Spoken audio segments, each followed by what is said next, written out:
자, 4장 아연 합금입니다. 자, 아연 같은 경우는 알루미늄 구리담으로 많이 생산하는 이 비철 금속이다. 그리고 아연 같은 경우는 용융성도 좋고 주조성도 좋아갖고 다이게스팅용 합금을 또 이렇게 사용하는 것이다. 것이죠. 그리고 이제 보통 이제 철판에 이렇게 도금용으로 또 많이 사용하고, 그 다음에 건전지나 인쇄판 등에 이렇게 사용하는 것이다. 자, 아연은 비중이 7.14입니다. 그러면 철보다 조금 가볍죠. 그 다음에 용융점은 419도라 좀 상당히 낮죠. 자, 이래서 이렇게 용융점이 낮기 때문에 바로 그래서 다이게팅용으로 사용이 가능하다는 겁니다. 그 다음에 얘는 결정기억자가 조밀육방정 HCP죠. 자, HCP이기 때문에 전체적으로 요 밑에 그 기기적 성질에 보면 강도랑 연심률이 좀 낮고, 그 다음에 열이다, 즉 취성이 있다는 얘기죠. 취성이 있어서 상온 가공은 안 된다는 거죠. 그래서 이제 가공을 하려면 열간 가공을 해야 된다는 얘기죠.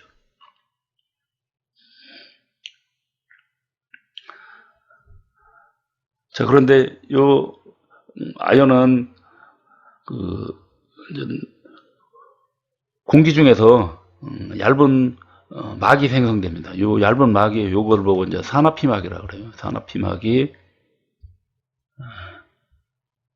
산화피막이 형성되는데, 이런 산화피막이 형성되는 거 보면 예를 들어서 크롬 같은 경우도 산화피막이 형성돼서 CR2O3가 형성되고, 알루미늄도 이런 게 형성되죠. Al2O3라든지 이런 게 전부 다 여기는 산화피막입니다. 그래서 얘도 마찬가지로 산화피막이 형성되기 때문에, 그러면 이 산화피막이 더 이상의 그 부식이 되는 걸 방지하는 거죠.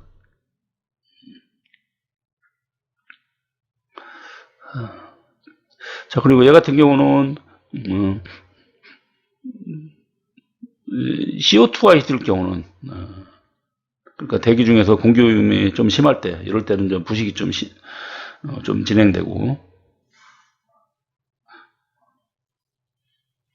그래서 얘는 좀 뭐 대체적으로 이런 산화피막이 좀 많이 그 내식성을 좋게 하기 때문에 보통 전 용융 아연 도금용 또는 전기 도금용 피복용으로 해서 그래서 철강에 그 부식 방지제로 많이 사용하는 겁니다.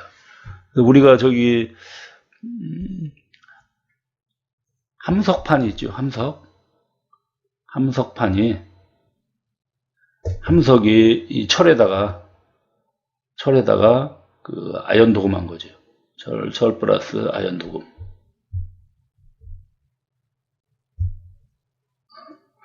바로 이거 아연 도금한 겁니다.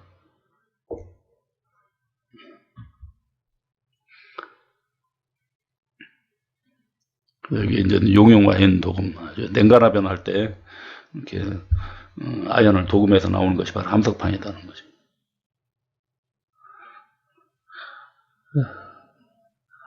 자, 합금의 종류를 보면은 뭐 여러 가지가 있는데요. 자, 보면 아까 다이게스팅용으로 많이 사용한다 그랬죠.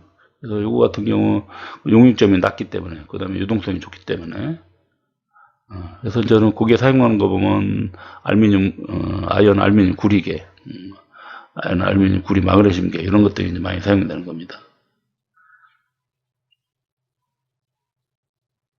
대부분 다이게스팅용 같은 경우는 아연 알루미늄계라고 보면 되겠습니다. 그 다음에 가공용 같은 가공용은 대부분 아연 구리계 계열이에요. 아연 구리, 여기도 아연 구리 마그네슘, 아연 구리 티타늄 이런 식으로. 그래서 전 그 아연판이나 아연 동판 같은 데 많이 쓰는 거죠. 여기는 아연 구리 티타늄, 요걸 보고 하이드로 티메탈이라고 합니다. 보통 이런 것이 전 각종 그 강도도 좀 비교적 좋고, 그 다음에 고온 특성도 상당히 우수해서 건축용이나 또는 뭐 전기품 이런 데 많이 쓰이는 거. 그 다음에 전 베어링 합금으로 또 쓰는 게 있죠. 자, 7번에 베어링 합금은 구리에다 알루미늄, 그 다음에 주석이 이렇게 들어가 있는 겁니다. 그 다음에 납이 좀 이렇게 들어가 있는 베어링 합금이죠. 그래서 마찰 계수가 상당히 있는 거죠. 그 다음에 전 금형용으로 사용하는 거죠. 이거 같은 경우는 알루미늄에다가 구리양을 좀 더 많이 집어넣는 거죠. 그래서 알루미늄과 구리양을 더 많이 집어넣었다는 거. 그래서 아연에다가 알루미늄만큼 구리를 이렇게 집어넣어서 그리고 마그네슘도 좀 집어넣어서 강도나 경도를 매우 우수하게 한 거다. 이제 요 금형용 합금 요걸 보고 요게 이제 많이 사용하는 게 여기는 금무다이 합금입니다. 금무다이.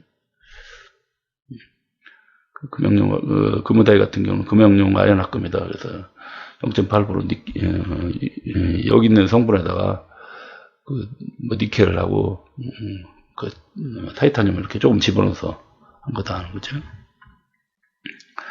자, 그 다음에 주석.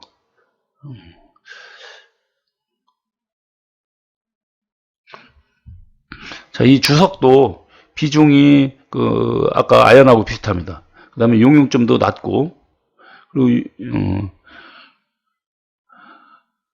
그리고 얘 같은 경우도 역시 특징이 이제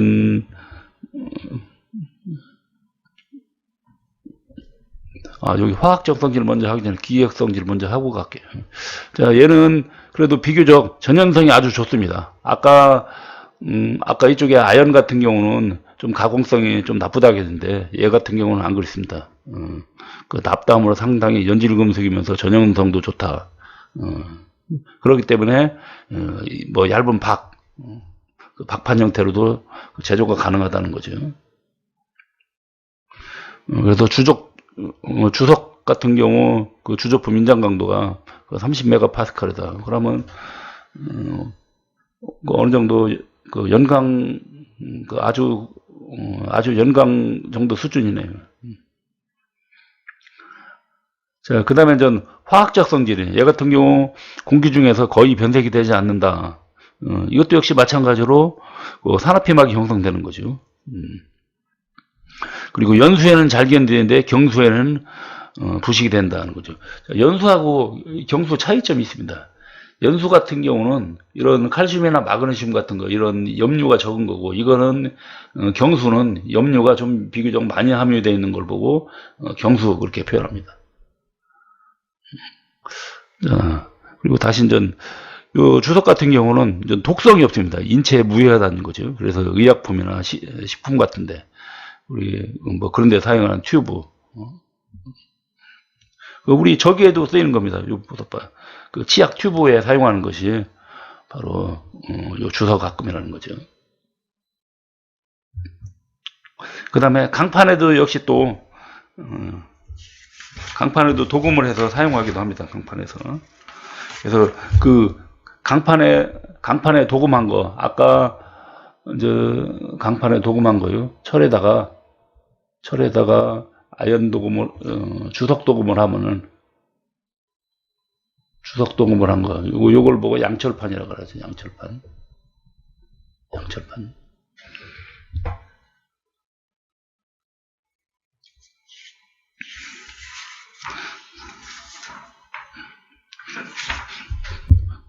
자, 그래서 이제 뭐 요런 판들이 우리 이제 각종 저 깡통 같은 거 그런 데 많이 사용하는 것이 이거다 하는 거죠. 자, 주석 합금 보면은 우선 이제 그 연납용으로 사용하는 거, 주석하고 납이 들어가 있는 거죠. 아까 납도 얘 주석이 납담으로 연질이기 때문에 얘도 마찬가지로 해서 연납용이다. 그리고 용이 좀 더 낫다. 그래서 납땜용으로 사용하는 것이죠. 그 다음에 안티몬하고 구리 들어가 있는 거, 백납이라고 표현합니다. 그래서 안티몬이 요만큼 들어가고 구리가 요만큼 들어가 있는 거죠. 그래서 이제 얘네들이 의약품이나 그림 물감에 그 튜브용 재료로 사용하는 것이 이겁니다.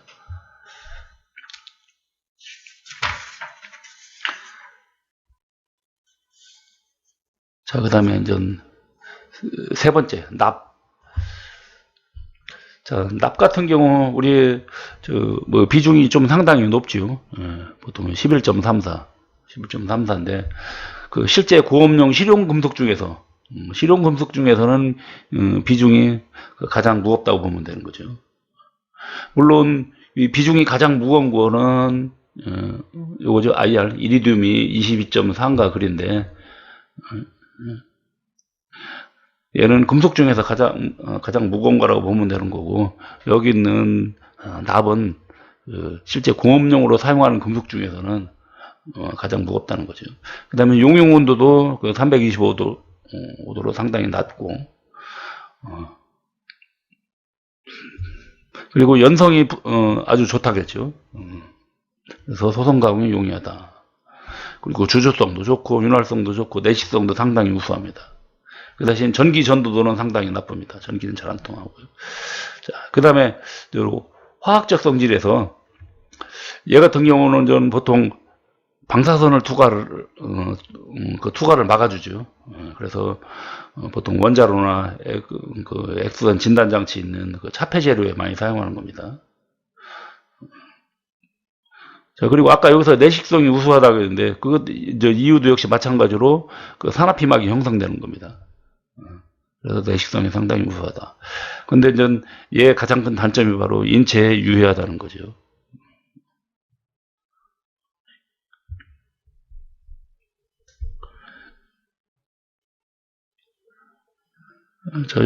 요런 납합금을 보면은, 납 안티몬계, 납 칼슘계, 납 비소계, 여러 가지 등이 있습니다. 자, 첫 번째 납 비소계를 볼까요? 납 비소계는 비소가 한 요 정도 들어가 있는 거죠. 그 다음에 주석 조금 들어가 있는 거고. 그래서 보통 케이블 피복용으로 많이 사용하는 겁니다. 그 다음에 칼슘계, 칼슘이 조금 들어가 있는 거. 그 다음에 안티본이 들어가 있는 것입니다. 보통 경연이라고 표현하거든요. 경연납 이렇게 표현하는데, 그 다음에 주석하고 안티몬 이렇게 들어가 있는 겁니다. 얘가 이제 인쇄용으로 많이 쓰는 거죠. 활자합금이라고 하거든요. 활자합금. 그래서 요 활자합금은 이쪽에 한번 보실까요? 요거를 좀 잘 알아두십시오. 활자합금의 조건이 용융점이 낮을 것, 그 다음에 주조성이 좋을 것, 그 다음에 적당한 강도와 내마밀성이 있을 것, 그 다음에 내식성도 있을 것, 그 다음에 가격이 저렴할 것 있습니다.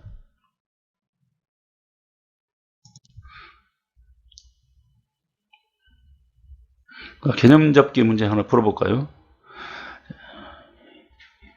비중이 7.3이다. 용융점이 232도다. 그리고 전현성이 상당히 좋다. 그리고 의약품이나 이런 데 사용한다는 거죠.